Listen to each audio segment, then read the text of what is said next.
सबसे सटीक विश्वसनीय तरीके से जिम्मेदारी निभाना, निडर हो आपके लिए सिस्टम से भिड़ जाना। शादी की उम्र निकल चुकी होती थी और जो लोग किसी की तलाश में थे और उसके बाद ये लोग एक बिचौलियों के माध्यम से और खुद को चारों पांचों लोग खुद को एक परिवार बताकर फैमिली को अप्रोच करते थे और फर्जी तौर पर शादी ब्याह कराने वालों का एक गैंग का भंडाफोड़ हुआ है और आप सुन के दंग रह जाएंगे।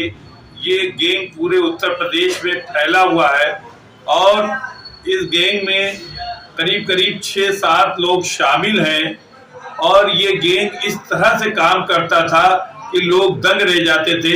इस गैंग के अंदर 2-3-4 लड़कियां हैं और ये पता लगाते थे कि कौन ऐसा लड़का है जिसकी उम्र ज्यादा है, वहां पर ये जाते थे। गैंग एक परिवार की शक्ल में जाता था, बाकायदा तौर पर वहां जाकर रिश्ता दिया जाता था, ऐसा है रिश्ता ला रहे हैं, ये करना है वो करना है। लड़कियां भी थी इस गैंग में, लड़के बाकायदा तौर पर ये बनाए हुए थे और ये जाके परिवार की शक्ल में जाते थे और जाने के बाद वहां से ज्यादातर इनके पास लड़के थे, लड़कियों ज्यादा लड़के थे, लड़कों को दिखाते थे, लालच देते थे, वो परिवार उस लालच में आ जाता था। उसके बाद ये शादी करते थे, शादी करने के बाद बहू लाते थे, 6-7 दिन के बाद सारा जेवर करके उसके बाद जो उसको भगा देते थे।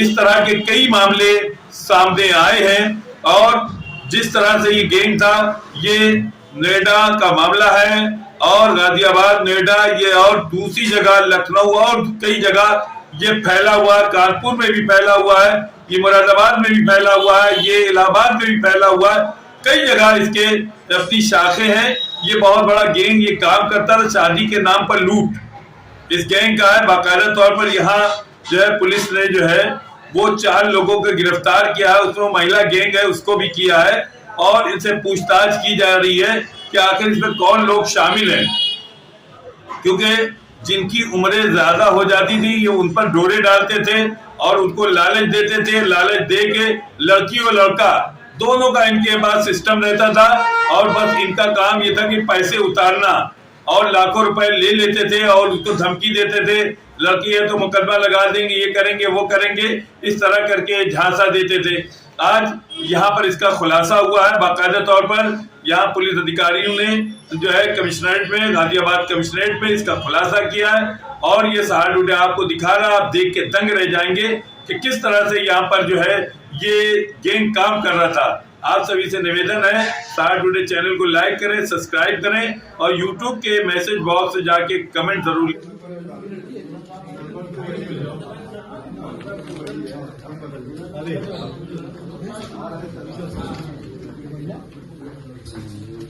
सूरजपुर पुलिस टीम द्वारा एक सराहनीय कार्य हुआ जिसमें एक लुटेरी दुल्हन गैंग का पर्दाफाश हुआ। इसमें कुल 4 लोगों की गिरफ्तारी हुई है।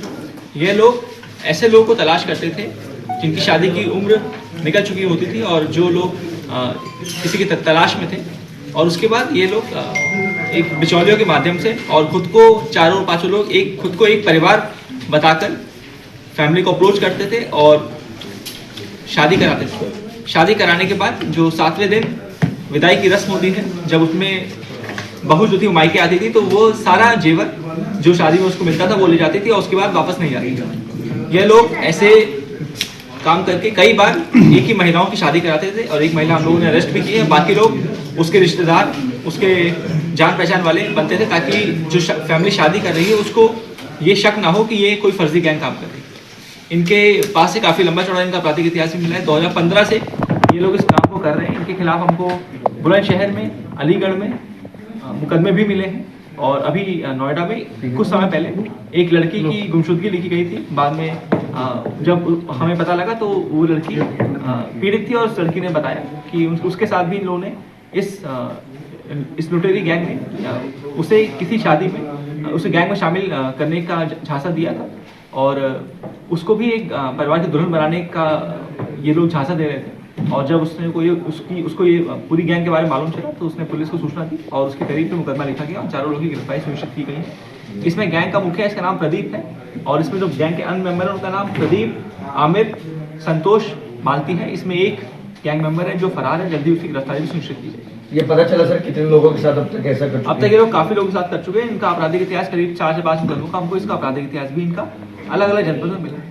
सर जो शादी के लिए योग्य नहीं होते, उम्र हो जाती थी लड़के वालों, उनसे भी क्या कांटेक्ट करते थे पैसे? बिल्कुल, इनके एक जो बिचौलिया है जिसका नाम संतोष है, वो एक बिचौलिया था और वो ऐसे परिवारों को ढूंढता था जो लोग शादी की तलाश में थे, और उसके बाद शादी जब वो बिचौलिया बन के उस परिवार को इस लुटेरी गैंग से मिलवाता था, और वो भी इसी गैंग का एक सदस्य था। क्या ऑनलाइन प्लेटफॉर्म का भी सहारा लेते थे जिसे शादी.com या इस तरह से? इस बारे में भी तलाश की जाती है। सर वो लड़की पक्ष से कितना पैसे की डिमांड करते थे?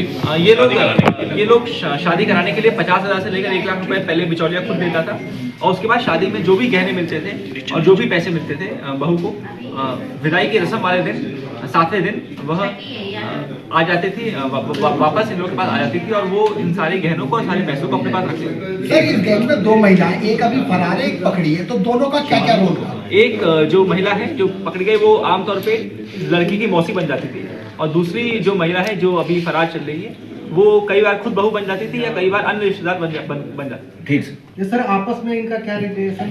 ऐसा कोई रिलेशन नहीं, इसमें 5 लोगों में से 2 कपल्स हैं, यानी 2 लोग पति पत्नी हैं, और एक इसमें जो व्यक्ति है जो संतोष है वो बिचौलिया है। सर और कहीं कोई ऐसी शिकायत इस संबंध में हुई? अभी इस बारे में जानकारी की जा रही है, परंतु इनका आपराधिक इतिहास पहले का भी है।